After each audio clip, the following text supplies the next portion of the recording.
Corona কালের পর TV নাটকে অভিনয় করে এখন দর্শক প্রিয় অভিনেতা আরশ খান।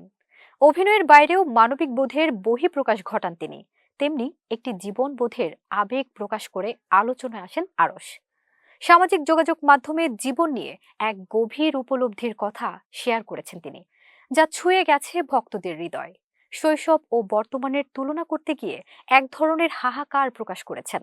তিনি লিখেছেন, ছোটবেলা থেকে চিনি জানি এমন সকল মানুষ একজন একজন করে চলে যাচ্ছে। সব জায়গাগুলো আধুনিকরণের দৌড়ে পাল্টে যাচ্ছে। আরও লিখেন, বদলাচ্ছে নোট, বদলাচ্ছে বাহন, বদলাচ্ছে খাবার, বদলাচ্ছে স্বপ্ন। এ একটাই অর্থ, আমি এবং আমার জেনারেশন সবাই কিছুদিনের মধ্যে বার্ধক্যে পা রাখবে।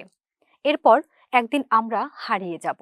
অভিনয়ের রঙিন দুনিয়ার বাসিন্দা হয়েও জীবনের এই রূঢ় সত্য ও নশ্বরতার কথা মনে করিয়ে দিয়ে ভক্তদের প্রশংসায় ভাসছেন এই অভিনেতা।